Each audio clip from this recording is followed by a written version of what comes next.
Halo teman-teman, selamat berjumpa lagi bersama saya Tantan Nugraha di video pembelajaran desain grafis menggunakan Canva. Oke teman-teman, untuk video pembelajaran kali ini, di sini saya akan mempraktikkan bagaimana cara kita untuk membuat quote card teman-teman ya. Nah, di sini fokusnya akan kita lakukan dalam praktik ini, yaitu kita lebih berfokus pada jenis-jenis huruf, lalu berikutnya kepada outline, shadow, dan terakhir yaitu hierarki dari sebuah penempatan elemen teks atau huruf ya teman-teman. Nah, namun sebelum kita akan coba memulai mengatur eh, teks dan lain sebagainya, di sini karena kita akan membuat quote card, teman-teman, kita akan melakukan layouting terlebih dahulu untuk elemen-elemen gambarnya ya, teman-teman. Kurang lebih di sini saya akan membuat quote card seperti ini ya, teman-teman. Ini quote card-nya berkaitan dengan quotes yang diucapkan atau kata-kata yang diucapkan oleh B.J. Habibie, teman-teman ya. Oke, pertama-tama yang perlu kita lakukan di sini, kita perlu membuat terlebih dahulu template baru dengan cara teman-teman bisa klik buat ya. Nah, silakan teman-teman klik buat. Berikutnya, silakan teman-teman pilih konten Instagram 4 berbanding 5 ini ya. Ceritanya kita mau nanti uploadnya atau postingnya di Instagram. Kita pilih ya. Berikutnya setelah kita pilih, langkah yang akan kita lakukan adalah teman-teman silahkan di sini teman-teman boleh mengganti judul dari filenya ini di bagian desain tanpa judul ini ya. Misalkan di sini judulnya adalah quote card teman-teman. Quote card. Nah, setelah kita ubah judulnya, berikutnya kita akan mencoba mengubah background dari tempat kerja ini ya. Dari lembar kerja ini dengan cara kita mengklik lembar kerjanya, kita klik warna ini, lalu kita pilih warna gradasi yang ini, teman-teman. Ya. Nah, kurang lebih seperti ini teman-teman backgroundnya. Berikutnya setelah kita menambahkan background, yang perlu kita lakukan di sini kita perlu menambahkan eh, elemen gambar dari BJB-nya itu sendiri. Kita coba lihat ke bagian unggahan. Sebelumnya saya sudah mencari gambarnya teman-teman, gambarnya yang ini ya. Berikutnya di sini kita akan coba hapus latar belakang dari gambar ini menggunakan fitur premium penghapus latar belakang. Ya, fitur premium penghapus latar belakang ini. Berikutnya setelah kita hapus latar belakangnya, kita akan coba besarkan ukurannya, kita coba scale teman-teman, dan kita coba scale lagi. Nah, kurang lebih seperti ini teman-teman ukurannya. Ya, setelah kita atur ukurannya, berikutnya di sini yang perlu kita lakukan, kita akan menambahkan yang namanya gradasi di bagian bawah sini teman-teman. Untuk menambahkan gradasi, kita bisa menambahkannya di bagian elemen. Kita klik elemen, lalu silahkan teman-teman cari gradasinya. Saya menggunakan gradasi yang seperti ini, teman-teman ya. Di sini kita ubah warna gradasinya menjadi warna biru muda yang ini, teman-teman ya. Lalu coba sekarang saya rotate, teman-teman. Kita rotate ya. Nah, supaya gradasinya muncul dari bawah, kurang lebih seperti ini. Tinggal lalu kita tetapkan ada foto B.J. Habibie-nya seperti ini ya, teman-teman. Nah, setelah kita tambahkan gradasi seperti ini, teman-teman, kita tambahkan juga elemen berbentuk kotak, ya. Bentuk kotak ini, square ini ya, teman-teman. Kita klik. Nah, lalu kita edit, ganti warnanya, teman-teman. Mengikuti warna gradasinya. Kita klik. Oke, sebentar. Nah, ini kita coba klik warnanya. Nah, lalu kita klik tambah pada warna dokumen ini. Kita klik tambah, lalu kita sorot warnanya. Kurang lebih warnanya seperti ini ya, teman-teman. Setelah kita ganti warnanya, berikutnya kita taruh bagian ini di bagian bawahnya, teman-teman ya. Lalu kita coba perbesar ukurannya. Seperti ini.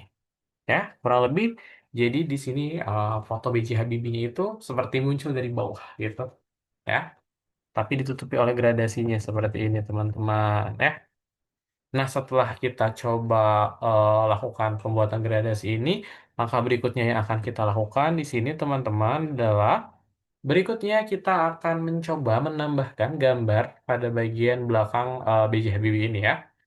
Oke, di sini saya akan menggunakan yang namanya bingkai, teman-teman. Bingkai yang saya gunakan seperti ini bentuknya, teman-teman. Lalu setelah kita masukkan bingkainya, oh, yang ini, teman-teman, maaf, yang ini. Saya coba hapus bingkai yang ini. Oke, nah kita akan menggunakan bingkai yang ini teman-teman ya. Nah ini, lalu kita coba letakkan di bagian belakang B.J. Habibie-nya. Nah seperti ini ya teman-teman. Berikutnya kita pergi ke unggahan. Di unggahan saya sudah mengupload foto sebelumnya ya, fotonya ini. Lalu kita masukkan ke dalam bingkainya, lalu kita bisa atur supaya biji habibnya lebih terlihat seperti ini, teman-teman ya. Nah, berikutnya setelah kita coba atur bingkai, kita masukkan gambarnya. Teman-teman, di sini kita akan coba edit foto yang ada di dalam bingkai tersebut supaya tidak terlalu mencolok dibanding foto yang B.J. Habibie menggunakan baju berwarna putih. Kita atur dot tone-nya, teman-teman. Kita klik dot tone ini. Berikutnya kita pilih yang warna biru laut. Oke, jangan biru laut, yang ini deh. Yang hijau mint, lavender, atau yang mana ya? Sebentar, kita coba pilih teman-teman. Seperti yang hijau mint saja ya, lebih cocok. Lalu berikutnya setelah kita pilih yang hijau mint, teman-teman, kita bisa perbesar sedikit. Lalu kita klik kanan, kita atur lapisan, kita tampilkan lapisan, kita mundurkan teman-teman. Ya, ini di belakang foto B.J. Habibie-nya. Seperti ini ya, kurang lebih. Nah, kalau sudah kita atur layoutnya seperti ini, teman-teman. Oh, warna merah ternyata ya. Kita coba edit dulu fotonya. Tadi dua tonnya yang ini kita atur ke yang warna merah ya. Oh, yang ini nih teman-teman. Kemerah-merahan yang ini ya. Oke. Kita gunakan yang warna merah ini. Berikutnya setelah kita atur, oke.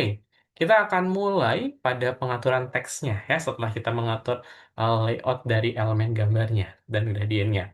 Nah, sebelum kita mengatur layout teksnya, teman-teman kita harus mengenal dulu terkait jenis-jenis teks ya.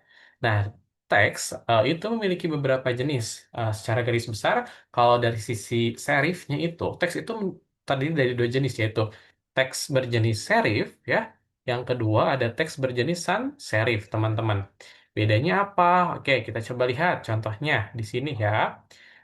Oke, di sini teman-teman. Kalau teks serif itu, bagian ujungnya itu ada seperti ujung tambahan.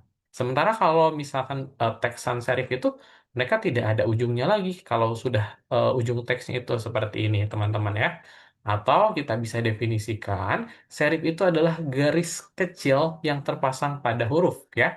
Di mana garis kecil ini asal mulanya tidak diketahui, ya, teman-teman. Namun, garis kecil ini itu bisa membantu kita untuk dalam proses pembacaan. Karena garis-garis kecil ini, kalau menjadi kumpulan sebuah teks pada sebuah paragraf, itu akan mempermudah kita membacanya. Karena serif ini menghubungkan antara satu teks dan teks yang lainnya. Gitu. Nah, biasanya untuk teks serif ini digunakan pada dokumen atau desain yang lebih formal. Lalu berikutnya biasanya tag serif juga digunakan pada desain cetak. Sementara untuk desain yang digital, biasa kita gunakan desain sans serif atau tanpa ujung, teman-teman ya.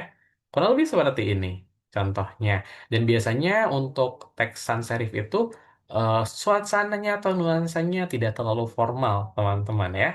Nah, itu adalah pembahasan terkait teksnya. Sekarang kita akan coba menambahkan teks pada eh, quote card ini.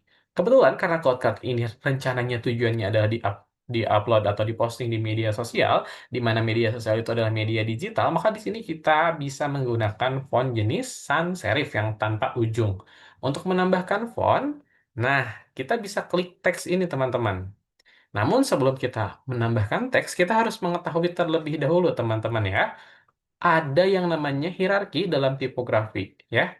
Dalam mendesain sebuah hal, kita perlu memperhatikan tipografinya, teman-teman. Tipografi teks atau hierarkinya itu, teman-teman. Hierarki itu apa? Hierarki itu adalah susunan, teman-teman ya. Mungkin kita sudah tidak asing ketika kita melihat koran, ada judul dari bacaan koran tersebut, atau kita sebut sebagai headline. Headline ini merupakan level pertama, level one. Berikutnya ada subhead. Ini subjudul atau subheadline, teman-teman. Ini adalah level kedua. Dan yang ketiga, nah, yang ini teman-teman yang paling bawah, ini adalah text level. Teks itu merupakan level ketiga dalam sebuah hierarki desain, teman-teman. Hierarki tipografi. Nah, di sini teman-teman, kita bisa melihat contohnya. Ini adalah contoh teks tanpa menggunakan hierarki. Ini contoh teks yang menggunakan hierarki terbatas, ya. Ada bagian judulnya, subjudul, dan juga apa namanya teks isinya. Namun di sini kita masih bisa melihatnya teks ini masih agak sama gitu ukurannya. Makanya dikatakan limited hierarchy. Yang kalau ini yang sudah ditingkatkan, ini lebih terlihat hierarkinya karena kita buat teks judulnya itu di tengah, ya teman-teman, dan subjudulnya. Dan ini adalah teks dengan hierarki terbaik, teman-teman, di mana kita bisa dengan jelas membedakan mana bagian judul, subjudul, hingga isinya. Dan di sini saya juga akan coba jelaskan bahwasannya teman-teman dalam level-level tersebut ada tujuannya ya. Yang pertama kalau untuk level 1 biasanya ini adalah informasi yang paling penting ya. Makanya biasanya ditempatkan pada bagian judul sehingga elemen-elemen tipografinya harus yang paling terlihat teman-teman. Nah, berikutnya di sini yang kedua ada level 2. Kalau level 2 biasanya menjadi satu bagian dengan informasi yang secara keseluruhan, kesatuan gitu teman-teman. Tidak terlalu menonjol, namun tujuannya teks level 2 ini supaya orang-orang itu bisa membaca ke bagian yang berbeda dari desain gitu. Untuk melakukan navigasi dengan mudah pastinya. Dan level ketiga, biasanya level ketiga itu adalah level untuk tata letak teks yang berat gitu ya. Karena dalam level ketiga ini biasanya ditujukan untuk bagian inti teks yang ingin disampaikan gitu ya.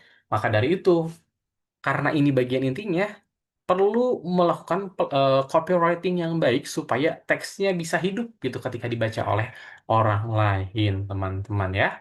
Seperti itu. Nah, sekarang kita akan coba mulai, teman-teman. Untuk menambahkan teks tersebut, yang pertama, kita akan pastinya seperti yang sudah saya sebutkan tadi, kita akan menggunakan teks berjenis sans serif atau tanpa ujung. Maka di sini kita akan menggunakan teks berjenis apa ya ini? Oh, horizon, teman-teman. Dengan tulisan Membangun Indonesia. Ini judul si quote card-nya, ya, teman-teman. Kita tambahkan judul. Nah, berarti kita pilihnya yang tambahkan judul. Nah, habis kita tambahkan judul, di sini kita tuliskan kata pertama membangun. Nah, membangun. Lalu berikutnya, setelah kita tuliskan kata membangun, kita ubah jenis hurufnya, family hurufnya nih, keluarga hurufnya. Kita gunakan yang horizon, teman-teman. Ya, kita cari horizon. Nah, yang ini. Berikutnya kita coba ukurannya kecilkan menjadi 50 dulu. Nah, ini membangun. Selanjutnya kita ubah warnanya ya menjadi warna putih. Lalu kita tambahkan struknya atau outline garis pinggirnya itu. Tujuannya untuk mempertegas si teks ini supaya bisa terlihat dengan jelas ya. Nah, di sini untuk mengaturnya kita pergi ke efek, ada di bagian kerangka, teman-teman ya. Lalu kita ubah warnanya di sini jadi warna agak kemerahan.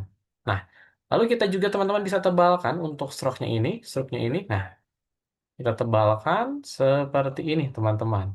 Ya, ini untuk kata yang pertama yaitu membangun. Kita coba bawahkan sedikit.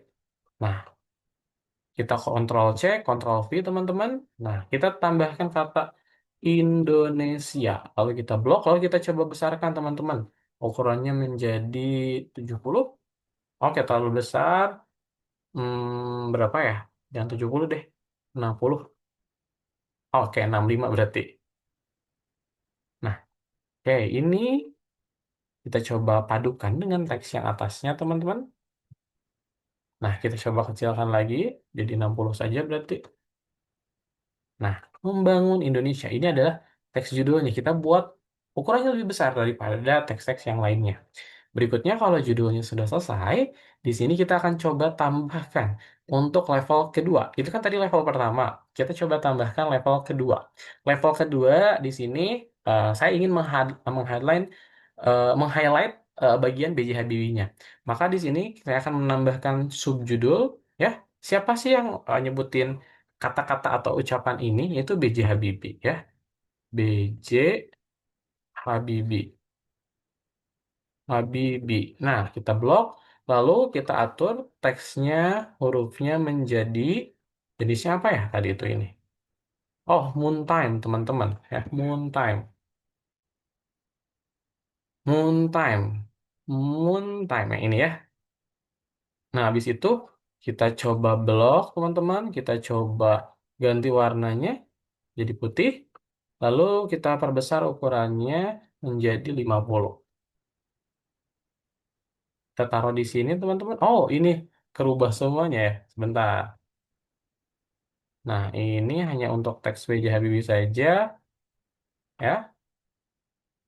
Moon time. Nah, ini ya. Oke, berikutnya setelah kita ubah teksnya jadi moon time, kita blok, kita ganti warnanya jadi putih, lalu kita ubah ukurannya jadi 55 misalkan. Nah, kurang lebih seperti ini ya. Ini jadi 55 B.J. Habibie, teman-teman. Oke, tadi ini 60, ini 50. Oke, kita buat ini jadi 49 aja deh, 49. Nah, seperti ini teman-teman ya. Ini untuk teks yang kedua ya, B.J. Habibie 49. Ini adalah bagian subjudulnya ya. Terakhir isinya nih. Untuk isinya kita tambahkan sedikit isi teks di sini ya. Nah, isinya itu adalah quotes-nya teman-teman. Quotes-nya berbunyi, pembangunan bangsa Indonesia itu harus seperti dua sayap pesawat terbang. Sayap sebelah kanan adalah iman dan takwa kepada Tuhan, sayap sebelah kiri adalah pembangunan teknologi dan ilmu pengetahuan. Kita kopikan saja teman-teman. Nah, habis itu kita coba atur hurufnya menjadi Montserrat, teman-teman. Montserrat. Nah, Montserrat yang ini ya. Nah, berikutnya setelah kita ganti hurufnya, kita coba kecilkan ukurannya menjadi 20 saja. Nah, sudah kita kecilkan, kita ubah warnanya menjadi warna putih, teman-teman. Nah, kita coba perkecil space-nya, lalu kita taruh di bagian bawah, teman-teman. Nah, udah seperti ini ya. Berikutnya, tadi kita udah belajar terkait outline atau struk ya. Sekarang di sini saya juga akan mempraktikkan bagaimana cara kita menambahkan bayangan, di mana bayangan ini berfungsi untuk memperlihatkan kedalaman atau memperlihatkan volume atau memperlihatkan arah datangnya cahaya. Cara untuk menambahkan bayangan, teman-teman bisa klik efek, lalu nanti teman-teman pilih bayangan, ya. Di sini kita coba zoom aja dulu teksnya ini. Nah, supaya bisa terlihat bayangannya ya, kita bisa atur offsetnya, teman-teman. Lalu arahnya kemana ya sesuai dengan arah cahayanya itu dan warnanya. Di sini warnanya saya tetapkan warna merah saja seperti ini ya. Dan transparansinya bisa teman-teman tebalkan atau turunkan ya. Buramnya juga bisa dinaikkan. Seperti itu teman-teman. Ini untuk arahnya dari atas ceritanya seperti ini.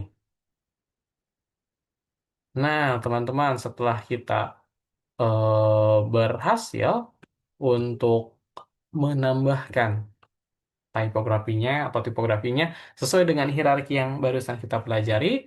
Terakhir, karena ini merupakan quotes, kita tambahkan tanda petik ya. Kita cari di elemen tanda petiknya yang ini, teman-teman. Ya, lalu saya akan coba ubah warna kuning ini menjadi warna merah, teman-teman.